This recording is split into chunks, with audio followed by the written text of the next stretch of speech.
Today we're going to actually spend an hour or so talking about the battlefield.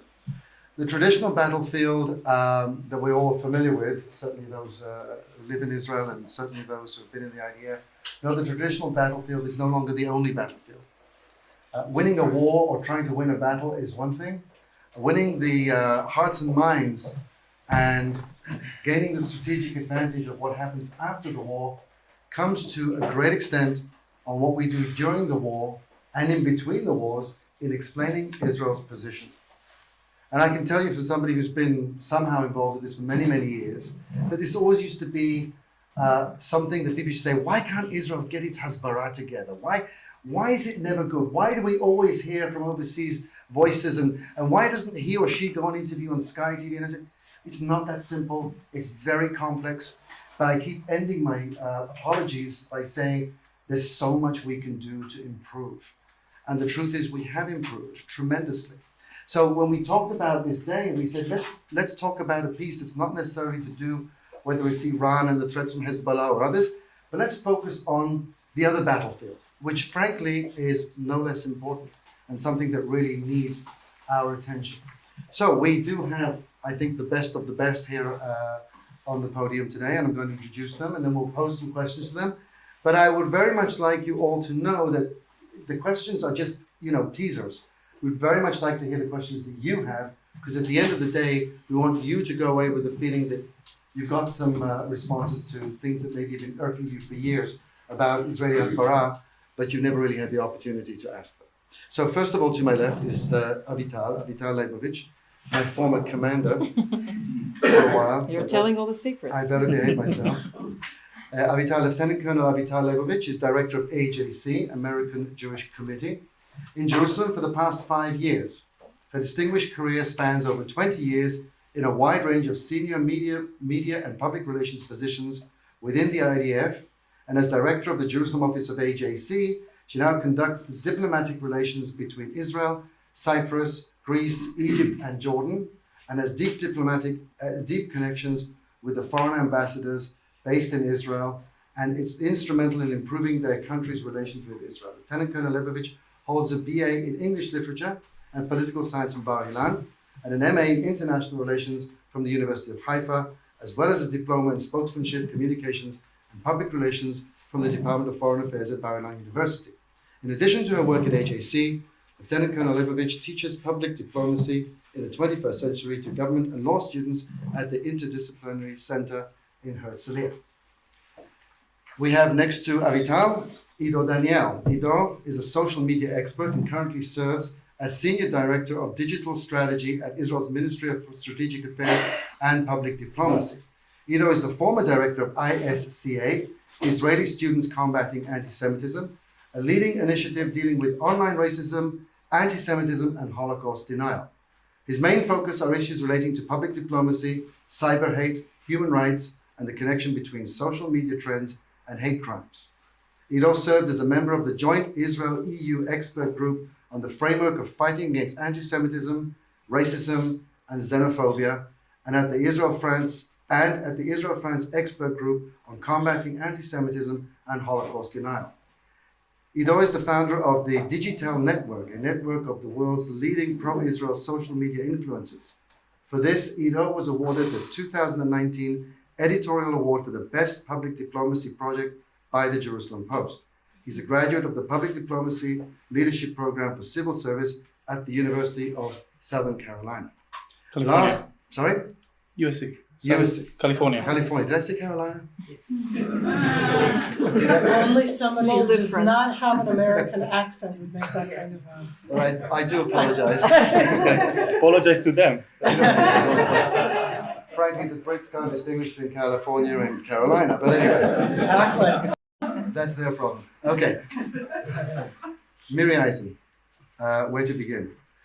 Colonel Miri Eisen served in the IDF intelligence course for over 20 years. Her positions included Deputy Head of Combat Intelligence Corps and served as personal assistant to the IDF Director of Military Intelligence.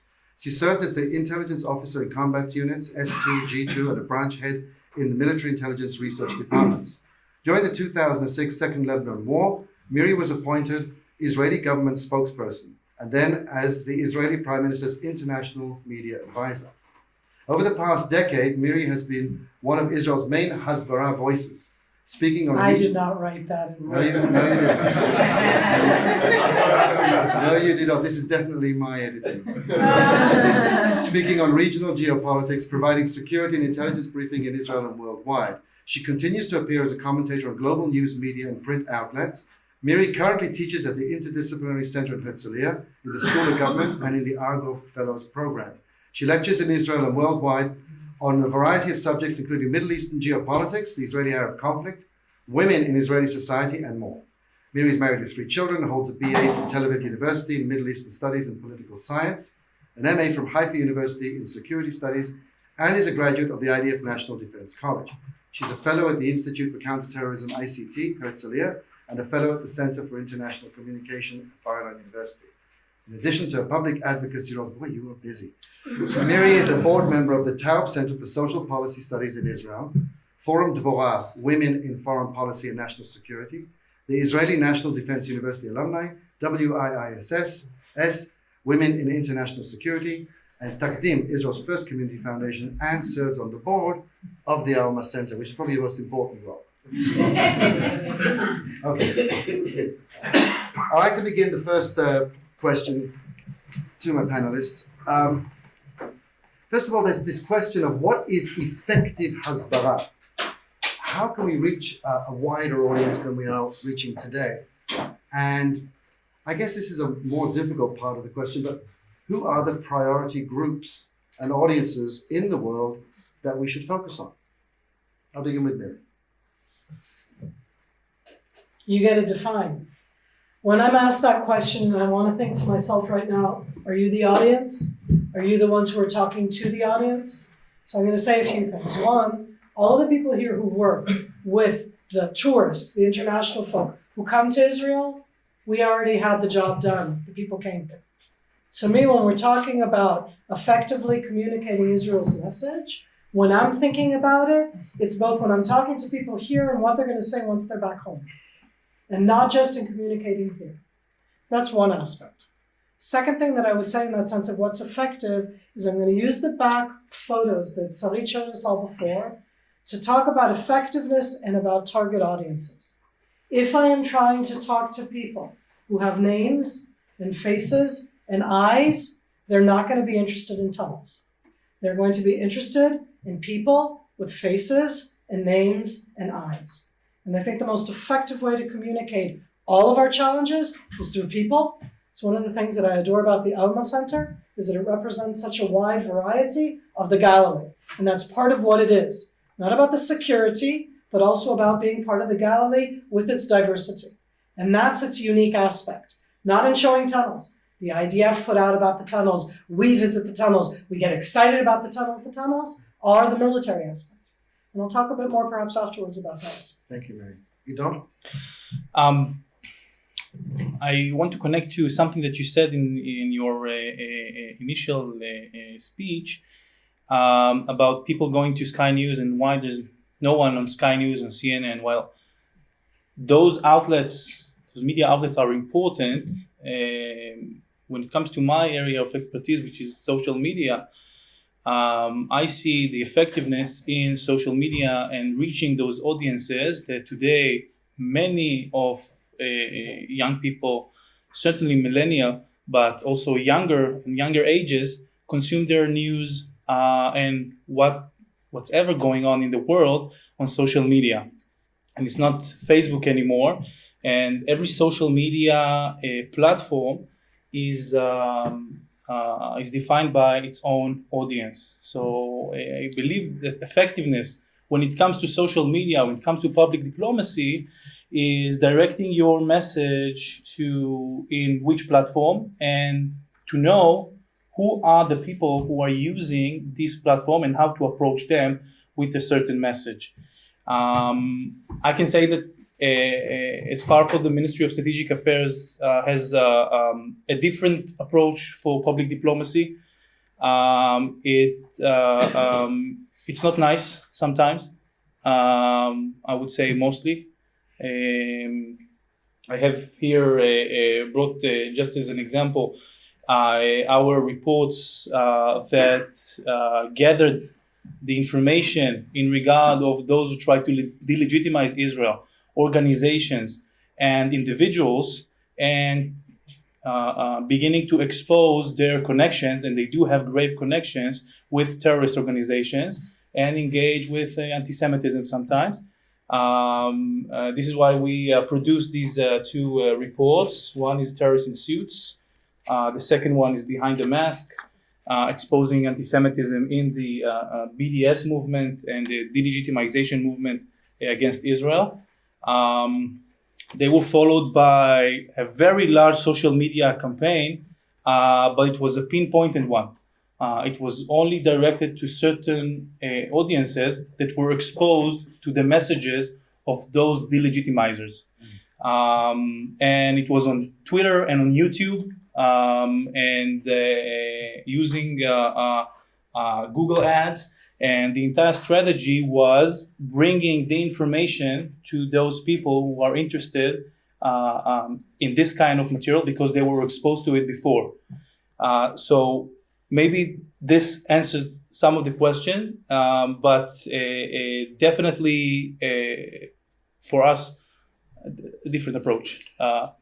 I certainly think that your position here and your expertise on social media is something that's very interesting because many of us are very unfamiliar with that area, and I do agree with you that that is certainly a way, maybe a key way, in order to get to the audiences that otherwise we wouldn't get to.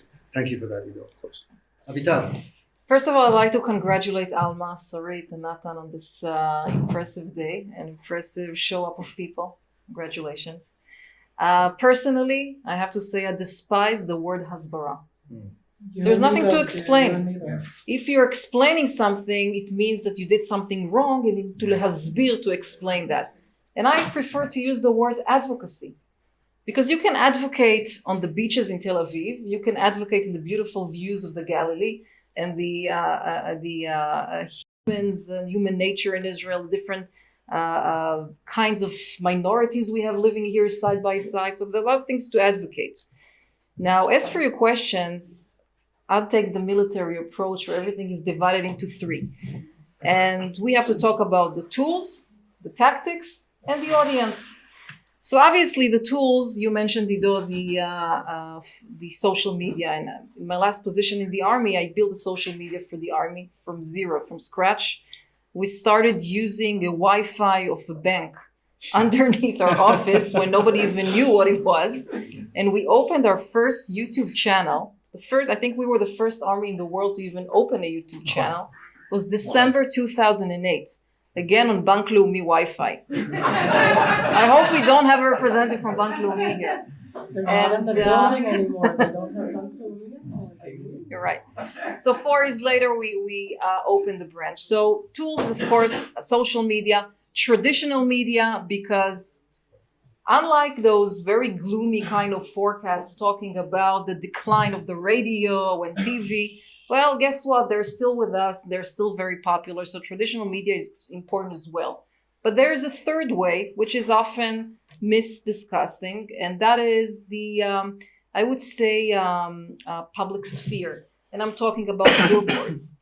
And I'm talking about ads on buses and subways. This is also a way to communicate and to advocate different topics. It could be a slogan and a picture. It can be like a teaser for something.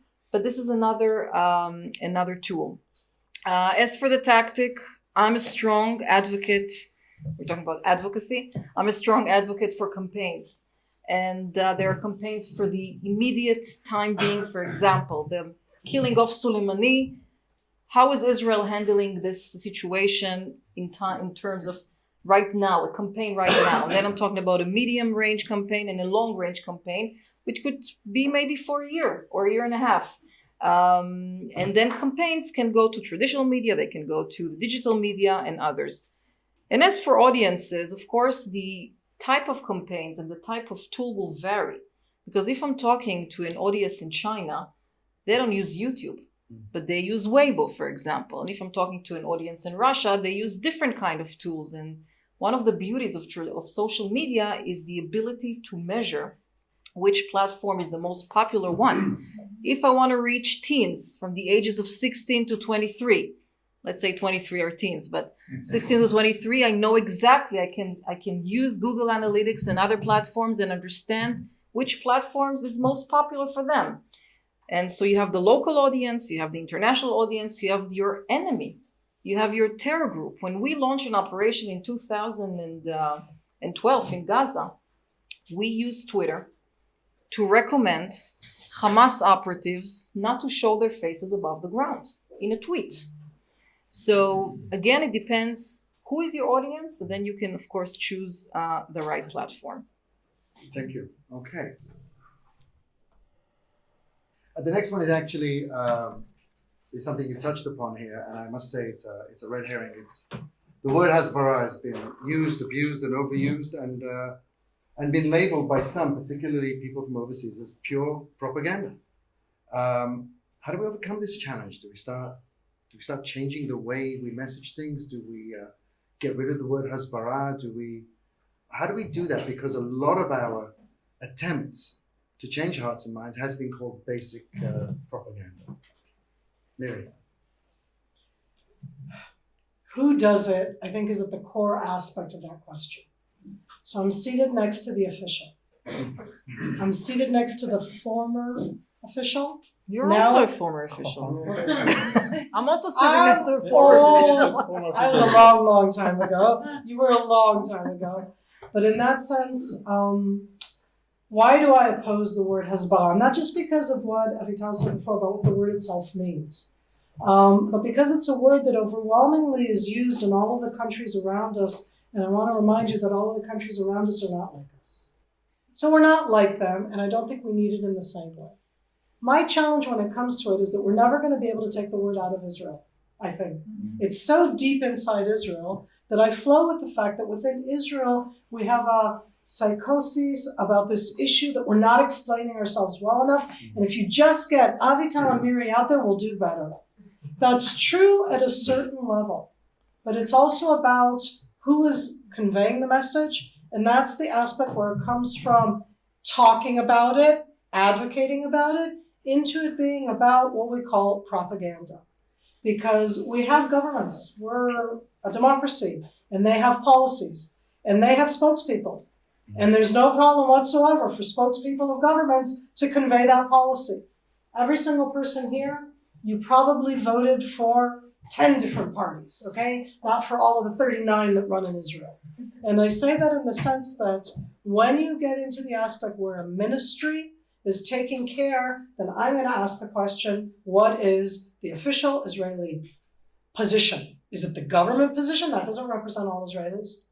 If it's not the government position, what does that mean? And that's where it becomes the crossing of the line into what you say propaganda. And I'm going to say up front that, and I mean, it's known in that sense, I upped and left an NGO that decided to sign a contract with the ministry of, not because I'm against the ministry, the people, but because I am against the idea of in this world having the government do it. Because that the government, as opposed to the Knesset even, which is broader representative of the people, who represents the line of Israel. And it doesn't matter who the government is. Okay, you're not going to be representing the full range. And I think that's where I would. Okay, thank you. Ido, hasbara, propaganda? It's a challenging question. I do understand why some people would say in our current discourse, and we see what's happening in discourse, especially because of social media that creates this discourse, mostly about when it comes to young people, and it kind of climbs itself to older ages, I believe, is that everything that is government is bad.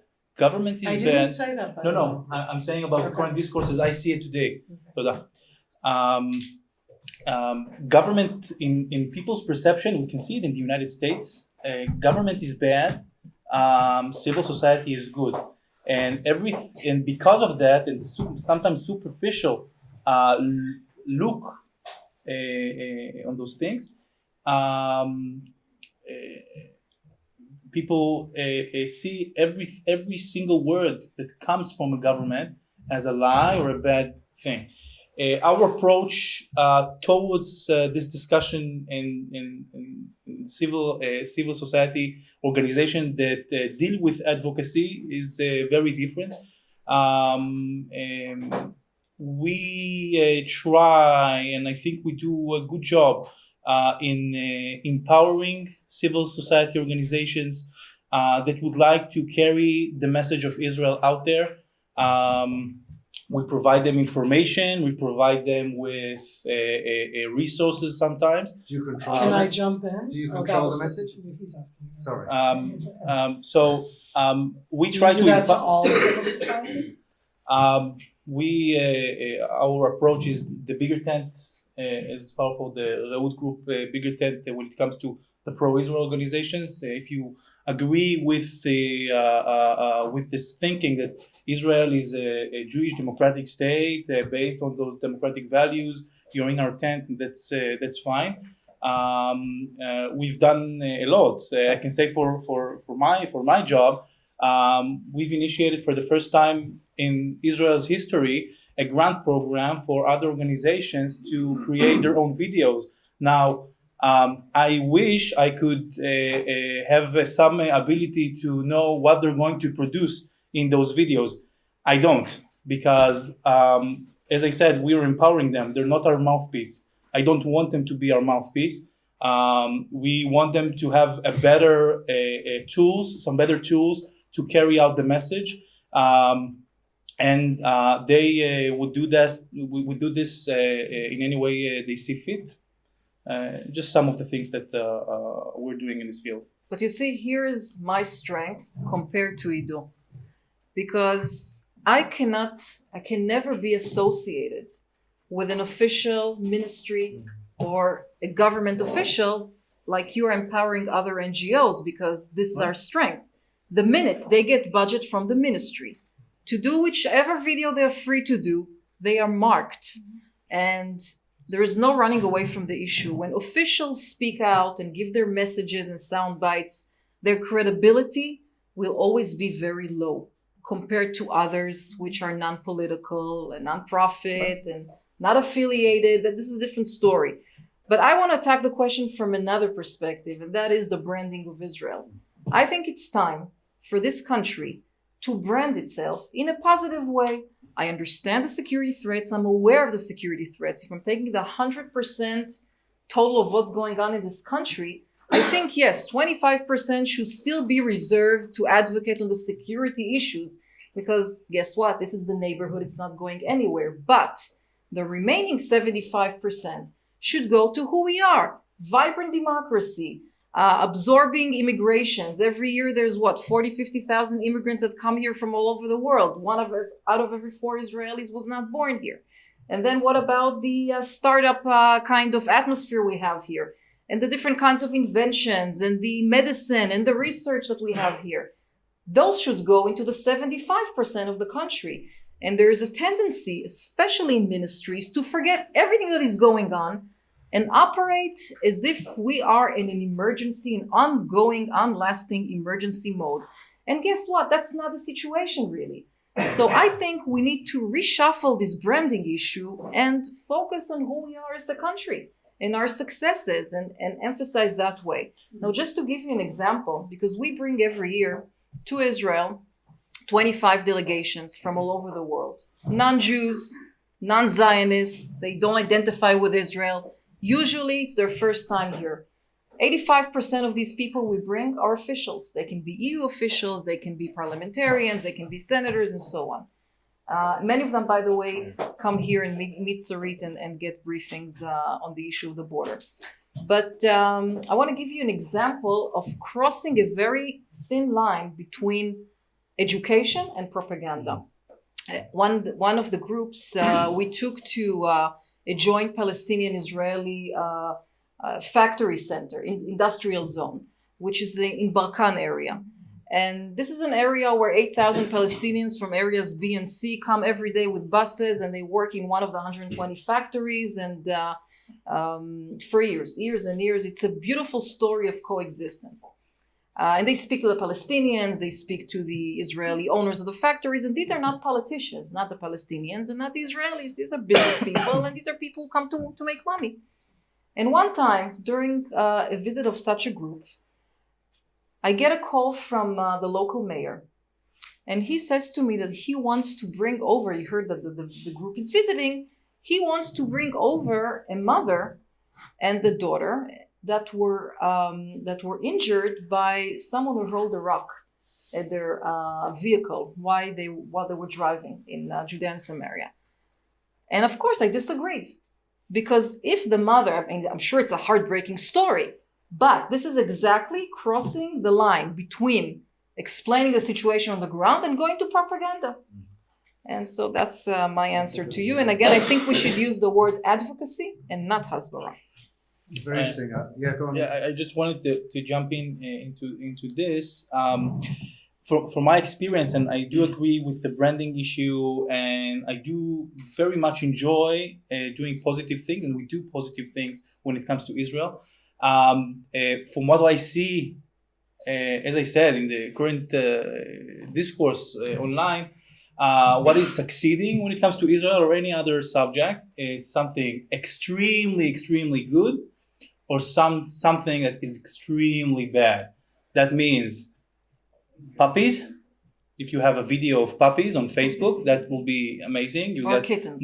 Kittens, amazing. Or kittens playing a piano. That's Kitten and a baby. yeah, it's going to explode. Or people running to shelter in Sderot, running for their lives because it's drama, and it's something that really portrays the story, and people crying, and it's not nice, but this is what people want to see, and this is how you get them, how you grip them. And I said it's an unfortunate situation, but it has come to this.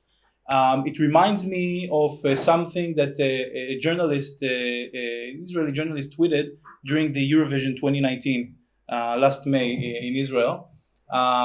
There was, I don't know if you remember, probably remember, what I call the Eurovision mini war. 3 days of escalation with Gaza. Just before that, so delegations from all over Europe are making rehearsals in the Expo in Tel Aviv. And in the south, people are staying in bomb shelters, almost 1 million people. And one journalist tweeted, you guys, like Israel, need to decide, what do you want? Do you want hashtag Eurovision 2019 or hashtag Israel under fire? Because I wish in my official channels or any other channels that I feed every day, would only do positive about the Eurovision and how the European delegations like to be in Israel, and they're eating hummus and falafel in Tel Aviv and enjoy a plate of knafe and the beach. I couldn't, because people ran to shelter in Sderot and in Ashkelon, in Ashdod, and I wanted to convey their story. Yeah, but that's Israeli media, that's local audience, that's something else. At the end of the day, here's the truth. I did it in English. Here's the truth.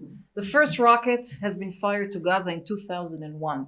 This has been going on for 18 years. If you think that the world is so interested 10, 12, 13 times a year of another rocket attack, then you're wrong. They don't care about My that. obligation So the is videos, is to do who watches this it? every single time it happens and convey the message of the people in southern Israel to the international So audiences. my and our recommendation is followers. to find creative ways to do that rather than to repeat the same thing we're doing for so many years. I mean, how can the world move on and we're still doing the same kind of things and the same video and the same approach? I think we also need to move on. And I realize that in ministries and governments, it's less flexible, I would say. No. But I think we need to think chose about to do this it. with We chose to do it. Actually, open minds. we had a very good, positive a campaign about the Eurovision. It's an Instagram account. I ask you to go and see it. It's called Harmony Israel. and it's the unofficial lexicon for tourists came to Israel in the Eurovision and gave them the many words on Israeli slang that they can know their way around Tel Aviv, like hafuch and kapara and stuff like that. It was very positive. We worked about this campaign with McCann Valley in the Mitzpe Ramon, who did a tremendous job with this. But then again, we halted it because of what happened in the South. It was a struggle. I wanted to do something positive. I don't like to post videos about family running for their lives. But that's exactly the difference between an official ministry when you say what you wanted to do, and also an official government in that sense. It's the reality, Miri. That's what I'm saying. Reality is whatever we make of it in that sense. And part of, I think, the challenge for all of us here is that in Israel, when something happens, we're up north right now. How far are we from the border? 7 miles. I don't know. That's coming here so often and saying that 7 miles. When something happens up north, it's going to be all about you. When something happens down south, it's all about them. But in Israel, as part of our society, it's all about all of us. And that's when we change mode as a society, but don't underestimate the two things that came up here. One is a ministerial governmental approach, which is one, and the other is the media. And there are representatives of the media inside this audience here, and we don't talk about the media as being one of the dominating factors also, but that also does something. But I'm not disturbed per se by the discussion that we're having here, but I think that I heard one thing now from Avital, which I want to take forward. It's 2020. Let's not do what they did for the last 20 years. And that doesn't mean that we're going to stop looking at the military and security or other things, But we are at a stage where we're constantly doing the same. But the one thing that we keep saying here is we act as if we're living all by ourselves. We get a present, and that's just it. So everybody take a deep breath. During those few days of Eurovision, and during those few days of that, there's this thing called Free Gaza, Gaza, there's a whole other side that has a whole additional story that we ignore in Israel, so that we don't understand why we lose, because it does become part of the framing. And that framing is there. And that one is one that you can contend with on an official level, because it also has to do with policy. But it's very challenging nonetheless, because we are like, why aren't we winning? To me, more than anything else, because we, Israel, and excuse me, in this case, I specifically think governmental, we have posted it being, you're either with us or you're with them. Now choose. And then we're in shock when they choose what they don't see as terrorists in suits, because they're not all terrorists in suits, but we make it something very stark. We don't allow any middle ground, I think. Okay. There are a few, just a small. There. He's not the official representative. Well, yeah, No. Just to. This is not portraying all of people who are anti-Israel. There are specific names. Just to name one of them, Mustafa Awad, who's advocating for with human rights civilian facade in the European Union. Well, a few months before that was trained by Hezbollah terrorists in Lebanon for how to tap phones for surveillance. So this is the connection between people who engage in delegitimization of Israel and anti-Israel activity and terrorism. But there are specific names, not everybody. Specific names, read the report. Ido, first of all, thank you for that. I think this has been a very lively discussion to what was a very because basic we're question. lively people. Obviously are, but let me just say, Ido, it's very interesting the point that you just raised at the end of Miriam's thing. The power of the image and how it's portrayed, okay? Again, it's for people to decide. It's almost where half their brain is at that time. I can tell you from my own experience, one episode from centuries ago that stuck in my mind of the importance of one picture, which then afterwards became a real thing in Dover Tzal, when they decided to buy their first video camera. Oh my God. Indeed, centuries. Yeah, exactly. Was the photograph that was put on the desk of President Ronald Reagan during the first Lebanon War, of a young girl from Marjayun, and she was covered in bandages and she was blinded, and it says an Israeli shell, Marjayun. And the picture, the official picture from the White House was him picking up the phone to Begin, you've got to stop the siege on Beirut. Meaning it was used then as a dramatic political statement by the President of the US that then had dramatic implications on the ground. It turned out, of course, that the girl was injured by a PLO Shell, it didn't matter, you know. It doesn't matter. 6 days later, on page 26, under the crossword, the apology from the New York Times whoever published it. Okay, let's move on from the general to the particular, because we are, as we say, 5 miles away from the border. 7. No, it's now 5. Okay. That's the great thing about Hasbro. You just move the border where you want it to be. Okay, we're here in Alma. We do a lot of work here in expanding Israel's security challenges along the northern borders. If you had to give advice to Alma based on your own experiences, how would you effectively present Israel's position regarding what are very precarious security threats along our both northern borders? And give an example. If you Yeah, can. sure. So AJC has launched a campaign on outlawing the political wing of Hezbollah a few months ago. And our primary audiences are European countries and Latin American countries.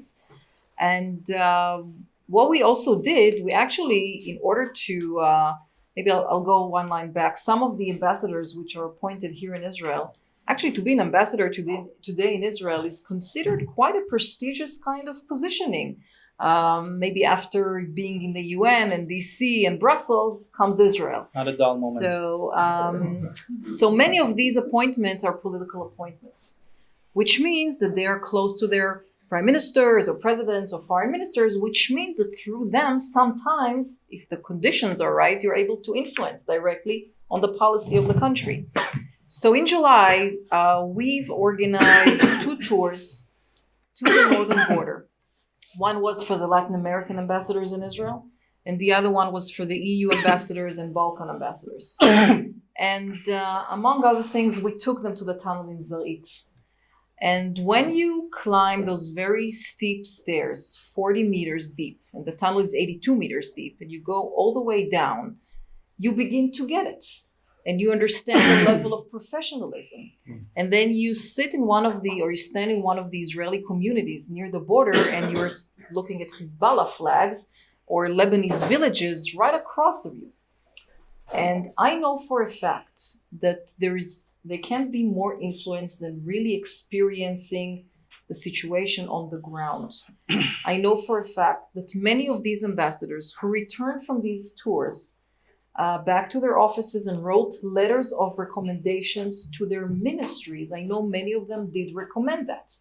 And we've seen some positive acknowledgements of the political wing of Hezbollah. So I would say 70% outdoors and 30% indoors, because indoors you can be in a hotel in Tel Aviv, it doesn't matter. But the fact that you have the capability, and here you're physically on the border, virtually on the border, you can go to the Eastern Galilee, we're here in the Western Galilee. It's very easy to experience firsthand. I also like the combination of bringing always a personal angle. Because that visitor, regardless of being a Colombian senator, an Uruguayan parliamentarian, and so on, they're always looking to relate to something, to think about their kids, their family, their peers at work. And the fact that you bring a story, doesn't matter if it's an Arab or a Jew or a Christian or a Druze, doesn't matter. But a local angle, like a personal angle to the story, to the life here, I think makes a big difference. Thank you. Ido. I would say storytelling. That's the main objective, and that is what people would watch, regardless of age, because bringing personal stories, and I agree with Avital on this, the personal angle, and really portray what's going on in the home front. How is it like to be a family living here? It's important. People would like to have this experience of getting inside a family house, a family dinner, and see how it is really this family is living under this threat. So create this atmosphere of telling a story. I have to say that in the ministry, you mentioned it in the intro, I have established a network of pro-Israel influencers and social media entrepreneurs and managers from the pro-Israel world, the wide pro-Israel world. We have a plan. Once there will be, God forbid, something much more serious than escalations here in Israel, to bring them in to Israel, those influencers, and have them report what they're seeing from the home front, from the civilian perspective, and really convey the message of a civilian under threat, how's he's living, the shelter, the kids, they don't go to the schools or kindergartens. This is our plan to, let's say, establish a very strong narrative on social media, especially with live coverage and unfiltered coverage on social media to a variety of audiences that every single person who follows those pages just can log on and see it. How's it like to be an Israeli under threat? We are preparing for the worst with this plan, and we hope we will never have to implement it. But sometimes the reality is stronger. But this is the plan: bring dozens of people who know how to tell a story, tell the Israeli story. Before I ask Mary to respond, I just want to relate a little story that's about Hasbara in the North years ago when I was Advocacy. With the idea of spokesmen, I was asked to take a VIP group to the Golan Heights, and they said there's this new young captain there, and she's going to take you around and show you, and that's when I first met Miri. It was And a she really was long a time. long time, and she was jumping around there like a ayelet, like a ayala, from tank to tank, and That was a really long time. and explaining it had everybody mesmerized. And she wasn't even in official duty; she was just there on the day. She was an intelligence corps at the time, but they needed somebody who spoke English in the base, and that's when Miri came aboard, and we've come a long way since then. So then you were explaining the challenges of the North, and how would you bring it home now? I think that these are excellent ideas in different directions, and I'm just going to add to them. I want us to use the generation that's not in this room of Israelis. Okay? I want to see Alma in the Galilee as a place where all of the different high schools can come here for half a day and learn about or within or around. Because I think, but I'm doing it connecting to what Ido was just talking about.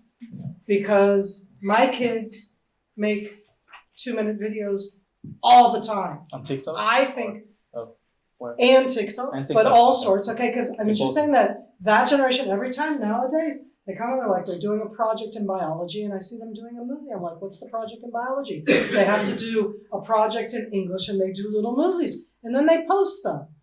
And I'm thinking that from my point of view, one of the aspects that we've always talked about Israel advocacy, about who we are, and in finding the common places, is in taking this place perhaps towards a future, bit to bite off. She's looking at me from behind in that sense. But to be able to take this arena that it's in with the people that are here and our kids, our high schoolers, and have them do the 1, 2, 3 minute films that are going to come up in Hebrew and then in English, and then they go out and they're about what we both have in common and a bit about what's different. And I think that you're a very unique center here in the North. There is nothing like this. And they've done something semi-similar, but so not like this, using school-age high schoolers in the South, because they've had so often the whole aspect of living under fire, but of showing how we live normally, but under fire. And I don't want it to be about the under fire. Yeah. I want it to be about living normally, because I get to know people and then they're under fire and I already know them. I don't want to just get to know them under fire. That's great. I just want to circle back and link everything that you just said on this particular question, because what you said, Avital, about being outdoors 70% and here 30%, of course, is something that we advocate first and foremost. But what Sarit and the team have put together is this unique simulation exercise, which especially tour operators here should know about. Most of you do know, that actually gives the visitors an experience, a hands-on experience of how Israel takes decisions during a security crisis, and they actually become the Israeli cabinet for a day. It sounds like a simulation game. It's highly effective. It's for all age groups. We've used birthright groups and other groups here. So in terms of linking the generations, it's a start, and it's using, when we can't be outside, we can use the time inside Look at what's outside. to have something very effective. Okay, my last question to you, just a sort of from your own experiences, give me an example of one positive Hasbara experience that you had through your distinguished long careers, as well as a negative one that didn't work. So I'll start with a campaign that actually took place yesterday, but began something like a few days ago. And this is a campaign with a hashtag called Jewish and Proud. So Sunday, simultaneously in New York and in Jerusalem, there were two rallies. In New York, there were 25,000 American Jews who rallied and said no to hating Judaism, no to hating Jews, no to anti-Semitism, following the rise in anti-Semitism, no to fear of anti-Semite attacks. And in Jerusalem, it was the same kind of rally, but identifying and supporting our brothers and sisters in the diaspora. And we were among the organizers of the rally in New York, among other organizations like ADL and federations. But we also took it to the next step, and we took the Proud and Jewish kind of hashtag and asked public figures all over America to take a picture holding this sign of Proud and Jewish, and actually it was all over the States. It was very successful. Many who were not Jewish also followed this campaign, which was also a success. Bishops and Muslim religious leaders and so on. The municipality building in Boston was colored, was lighted with a blue light for this campaign, just this initiative of the mayor there, and there were many senators and congresspeople who were also involved, as well as governors and so on. So this was a successful campaign, just happened yesterday, it ended. Not a successful campaign. I would say that we are still far from achieving our goal in outlawing Hezbollah in its entirety, although we are really investing a lot of time and efforts. One of the interesting things we did, which could be, of course, used for any campaign, there are many excuses. When you ask a European parliamentarian, you know that Hezbollah is one organization. It's the same funding, it's the same ideology. How can you look at it as a normal political party? Then one of the answers you would get, for example, is that, well, we don't want to burn our relations with a political party in Lebanon. We want to have access to the government of Lebanon, which is really a joke because there are other parties as well. So what we did is we took all the allegations and all the kind of answers, which are, many of them were not rational, and we gave them a more research-like answer, academic answer, so we can, answer and spread the word. So that's an interesting way to deal with it. It's a different level to deal with it. It's more academic level to deal with it. So this is a campaign that is still going on, still in the works. I think something that our young generation, which doesn't understand today, that this is not the most efficient way to communicate. In other words, if I'm sitting with the president of a country or a minister of foreign affairs of the country, then he has to rely on me and he has to trust me before we can develop some kind of a working relation that maybe I would be able to influence the policy. So there's a lot of diplomatic kind of angle to the work that we need to do in order to succeed. So we still have time to complete this campaign on Hezbollah. Ido. Positive, and I would say 5 years ago. Does anyone remember which campaign was there? Big one, 2014. Iran. Just before Tzuk Eitan. Free the boys. Free the boys, yes. Bring back our boys. Right, me. I wasn't in government yet. I grouped with 3 other friends of mine. We said that it's just not possible that no one knows. We didn't see it on the news, on the traditional news. Something needs to be done. My expertise was mostly Twitter and Facebook, someone's Instagram. Do you see this as being something which is about advocacy out of Israel? Yes, because when we did bring back our boys, we saw an overwhelming support in the Israel case. I received, and this is it's a subject for an entire presentation, of course, but this is until today one of the points that I always come back to and say, we seized the moment. People expected, they wanted to be part of something bigger, to be supportive, and when we brought it to them, it exploded immediately with so much appreciation, so much overwhelming support from all over the world. We received kids from Costa Rica sending us photos with them with the hashtag Bring Back Our Boys.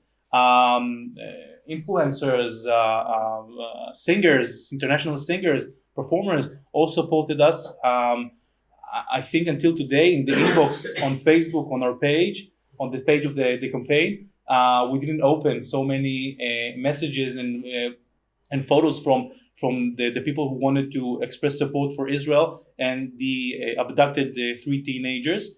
I say it as a positive because the ending was not positive at all. Of course, we know what happened, and the 3 teens were found dead.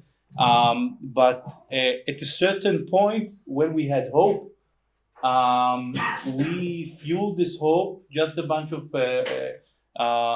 us university students. They wanted to do something good with our expertise in social media, and it worked. And people related to the message. They knew what Hamas did, abducted those teens from their home or from them coming back home.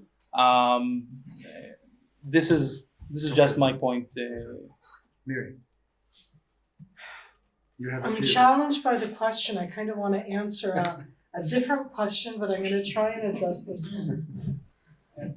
I think that we're living right now inside a very big failure that we're not aware of enough inside Israel. And I think that the advocacy failure has to do with gaps. What do I mean? I think that hashtag Free Gaza, we answer with, they're terrorists. And it's such a big gap between the two that we've done really well at feeling that we've done really well.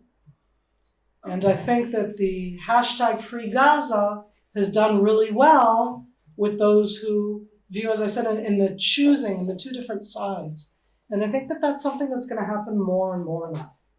That when we get into the advocacy world, as long as we make it about choosing either one side or the other, that's where we have our biggest successes and our biggest failures. Because we're going to see those who choose us, and they choose us. And we ignore, let alone totally discount, those who choose the other side. And I think that if we could change that paradigm of it being about either or, which is the paradigm of to me, of the social media world, it's very social media. You get to choose where you are, and where you are is also where you're not. Okay, it's in that sense. And I pose that as a challenge for us when we look into this issue and how we view our successes and our failures. Okay, so you combine both the good and the bad in one, and I like that. It helps so much. I'd like to open it up to the floor. Any questions? Yes, sir. Yeah, I have a question. Could you say who you are and where you're from? Yeah, I live in Tel Aviv, small city. Yeah, very good. Oh, we know it. Baden. Sorry. Go ahead. So my question is, why are you so afraid from this term, right? Svara or propaganda or anything like that? Because it seems to me from what you're describing that what we're doing or a lot of that is not trying to be objective with the people that are coming over, right? He's choosing a side. And he's telling the people what we're trying to make them see or believe, right? So we're focusing on one story, and we're not talking about the other one. I think you're very wrong because that's not at all what we're doing.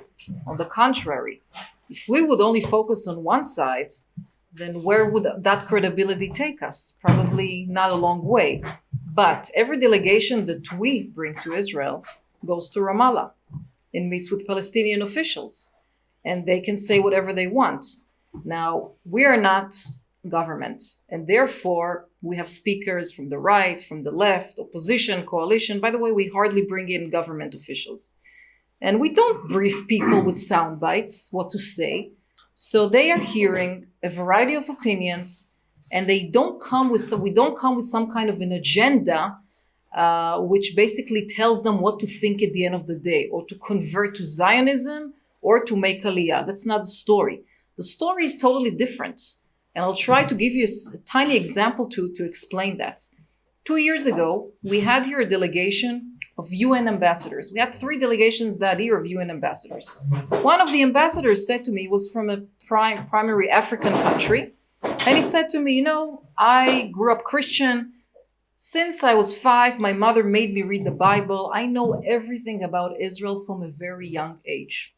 I said, fine, I said quietly. After 24 hours, he stopped saying that. Our goal is to educate them, and they can take whatever they want out of it. So they will meet the Arabs living in Israel because they're 20.7% of this population. Nobody's trying to hide Arab Israelis. And they will go to Ramallah and hear the Palestinian officials, whether it's the prime minister, the foreign minister, a business advocate, and someone who is an academic, in order to get different perspectives. And they can meet an Ethiopian Jew and understand their difficulties and challenges in living here. So from our perspective, we're trying to show Israel from different angles. And of course, there will always be mandatory issues for us, which is, for example, Yad Vashem, because it's an integral part of our history, which we have to keep on advocating, explaining, reminding, and so on to the world. We'll always have a helicopter tour, sort of going from the south to the north, in order for them to understand the strategic topography of Israel and the implications. So we are really on the other side of some kind of propaganda. Now, the word Hasbara is just wrong, because Hasbara means explaining. What are you explaining? And you're like a little child who did something wrong. Now you have to explain to your mother that you took the cookie from the jar. No, we're not in that place anymore. I mean, I think we need to adapt ourselves, who we are as a country, to 2020. And there's so many things, other things to showcase Israel for. And I think we should do that. You know, we also bring Muslim groups to Israel. And one of the biggest surprises for them is to see Sharia courts in Israel, which the government sponsors. State-funded, yeah. They're shocked from this phenomenon. Shocked, totally shocked. So there's really a lot to show from different angles. I hope I answered your question. I'm going to ask though to make it short, because I do want to give the opportunity for other people to ask questions. Go ahead. Just very briefly. I wouldn't say that we're afraid of it. No, again, our approach is to tackle and really tackle some of those people in organizations that their daily bread and butter is delegitimize Israel and bash Israel in international forums, while they have some connections that they don't want anyone to know about for designated terrorist organizations like PFLP and Hamas. So we reveal it. It's the first time it happens. Putting the faces of those people who are advocating against Israel in Europe in parliaments, meeting with officials, and saying, excuse me, sir,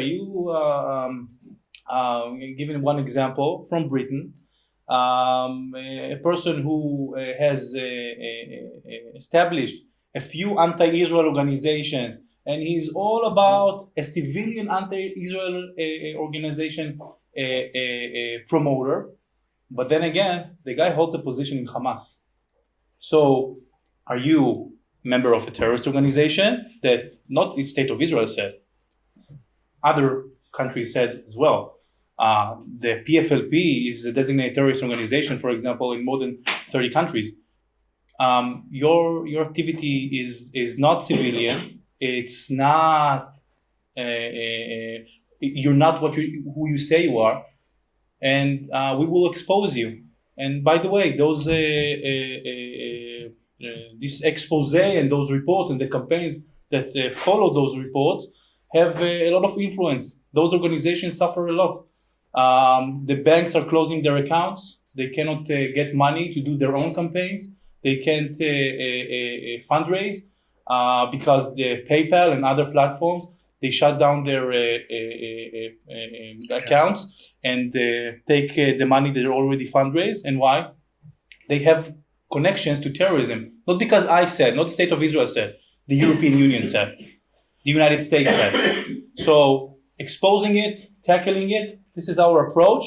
We do some positive thing. And but by the way, during the Eurovision, every single tweet, I swear, every single tweet that I sent on the Gaza situation, I was struggling with myself, and maybe it will stop. Please stop. And then IDF retaliates to rocket barrage and said, no, don't retaliate. I almost feel bad saying it, but it's the truth. I just wanted it to stop so we can enjoy the Eurovision, the largest cultural event in the world happening in Tel Aviv. Amazing. So many people were exposed to it. The biggest event cultural that brought Israel to millions of people worldwide. They didn't succeed with their plan to ruin it. So, Okay, thank you. Yes, sir. My name is Itzhak Santos. I'm with Stand With Us. I made Aliyah 9 years ago, and I'm gonna quick comment as much as possible, a little background on who I am, so you know where this comment's coming from. Before making Aliyah, I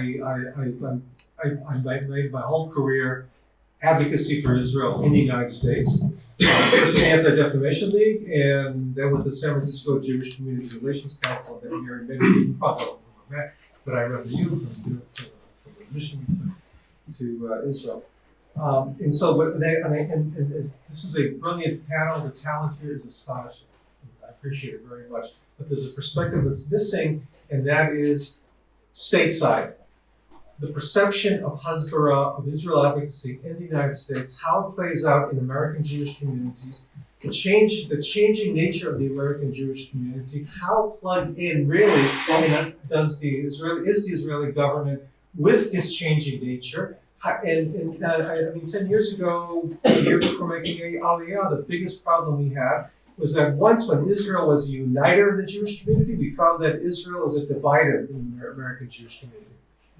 You talk about Hasbara, that's a Hasbara fail of major proportions. In fact, I think it's gotten worse, and I'm not convinced that my new government, that's supposed to be representing me, is doing a good job of reaching out to American Jews and understands the American Jewish community, which is a primarily important community in terms of promoting what's needed in Israel.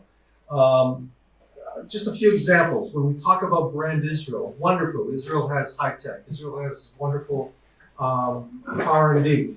But why are you killing Palestinians? Okay? Brand Israel, it only goes so far. When the prime minister, when the foreign minister, when any minister of the government of Israel says, we're fighting BDS, congratulations, you just gave BDS an impressive propaganda victory. You just gave them $1 million of advertising. And personally, I wish there was a way I could pick up telephone and say, Bibi, listen, stop talking about BDS. You make it worse. Because you're giving them propaganda. They say, "Oh, Israel's afraid of us. We're winning."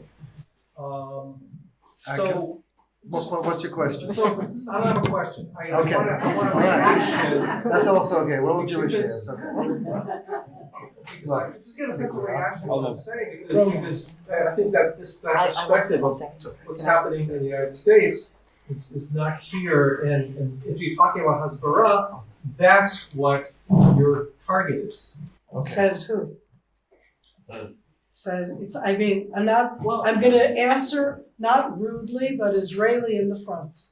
I don't think the right now the target of advocacy is necessarily the North American Jewish community. There's another very large North American community which is exceedingly supportive of Israel. It doesn't happen to be Jewish. And perhaps what you're talking and saying is for them and not for them.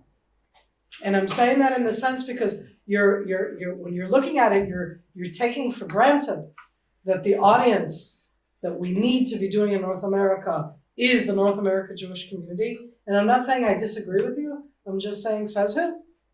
Is the North American Jewish community the one that defines government in the United States of America? Is it the one that defines policies in the United States of America? Is it?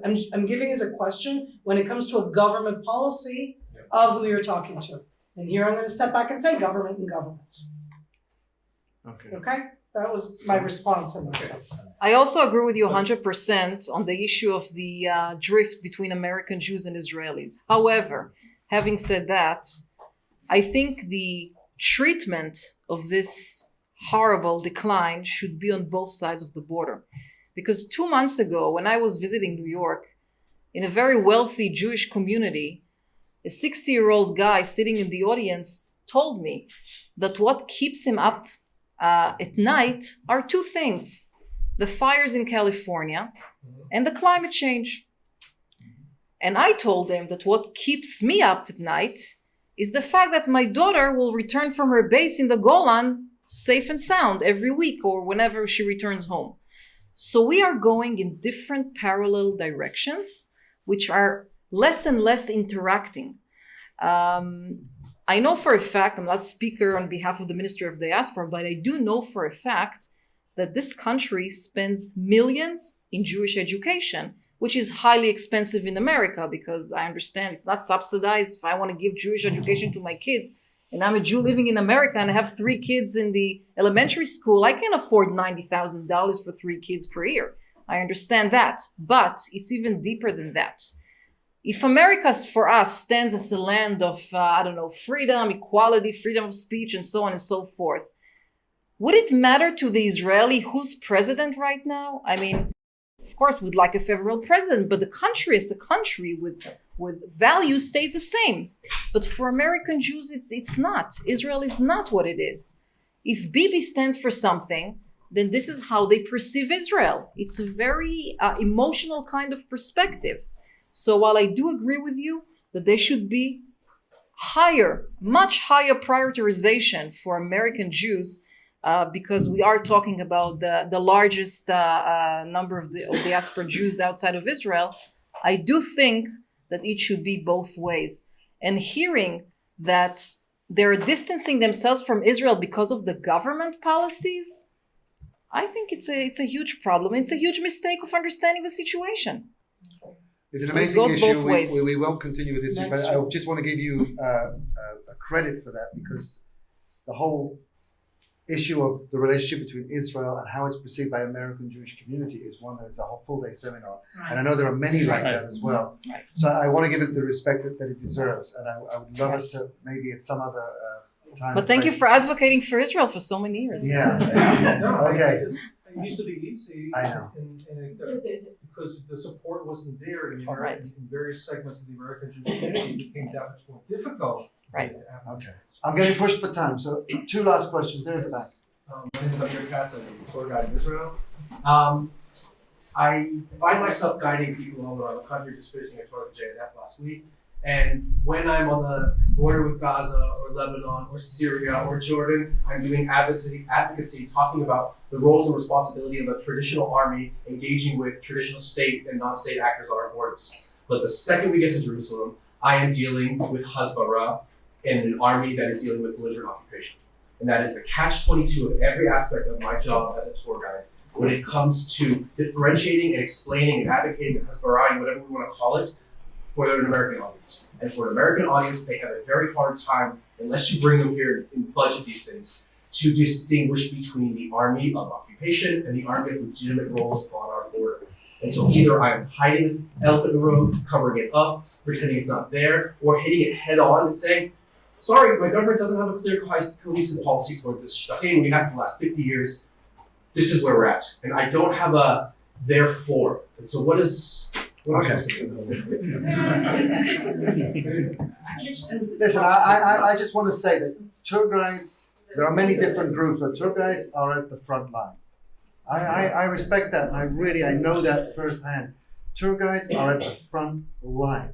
And the best thing we can do is spend more time like this in engaging you with some of the answers. Obviously, we can't come up with all of the answers, but I feel your pain, as they say, and I certainly want to say that I wish we could provide you with all the answers. But instead of all the answers, we'll hear at least some comments to what you said.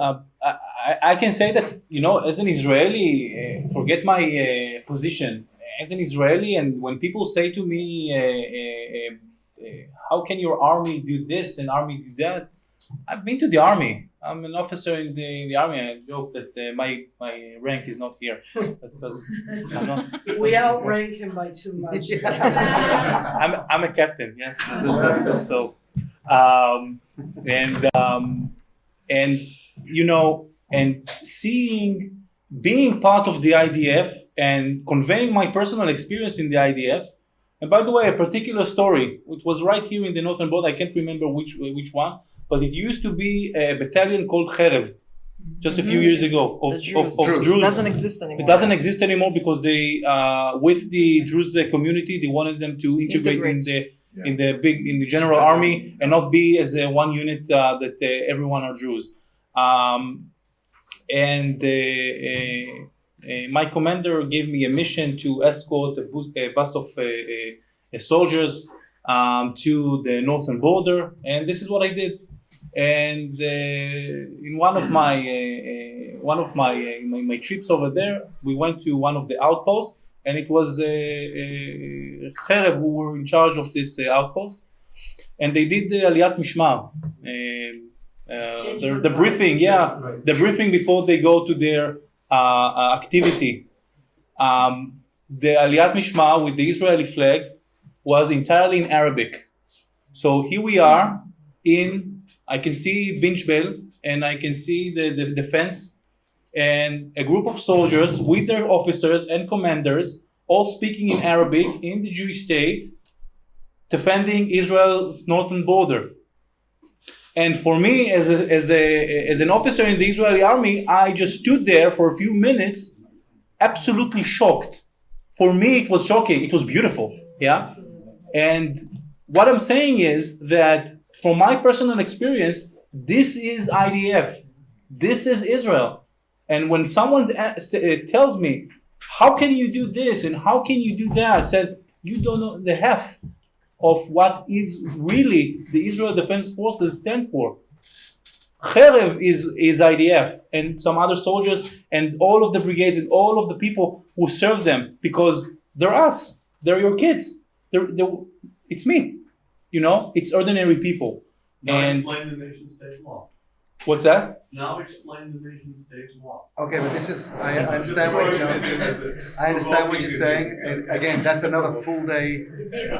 And I can tell you, just if I can It's add, very to that, easy, actually. Living here in the Galilee with our friends, the Druze, and that is the question that we all the time Yeah. have to And confront. it's not a problem. So it's not a Not a problem. problem. You Not said that the law is not a problem. To explain it is not. no. okay. It's because of the Arabic language. No, the nation-state law gave the Arabic language for the first time a status, an official Okay, status. but let's not get into that. There wasn't that because of this nation-state law. There is. Okay. I think it's a positive we- Some of move. the other elements. I'm afraid we're going to have to wrap up. I apologize. I know that we could be here all night. And Can I just give Amir one I would. answer? Yes, please. That's what I was going to say. Just Amir, let the, last the one. easy answer, because there is no easy one, right? We all live it. We're tour guides, many of us here. The easy answer at the end, from my point of view, is not that it's complicated. It's about giving back a human face. And in that sense, Ido's story is your story as anybody else's, okay? That's the only way, is to keep our military human, even in the occupation or in the outer lines, okay? That's the only way I can say in that way. It's the same soldiers. That they may understand. So I'm a great believer in not covering the elephant in the room, but speaking about it. And I'm also a big advocate in giving numbers, because if in 2009 there were only 20,000 Palestinians who worked in Israel, Today, there are more than 150,000. And do you know, for instance, that Israel imports 80% of Palestinian goods? 80% of Palestinian goods. The economies are intertwined. The business relations are there. There are dozens of Israeli-Palestinian companies. Of course, there are many common industrial zones in addition to that. There are many NGOs who advocate for, actually they're taking the place of the government and trying to promote Israel-Palestinian relations, whether it's soccer teams of kids, or I don't know, choirs of different kinds, or things like that. So I would give the numbers, the facts, and deliberately talk about it, not hide, that issue. That's my approach. So I have to end, but I want to thank you all for being so active in this. I know we can go on, and maybe this is a lesson for our next conference. But I want to thank Miri. Keep the story going. This was a very engaging discussion, and one that we want to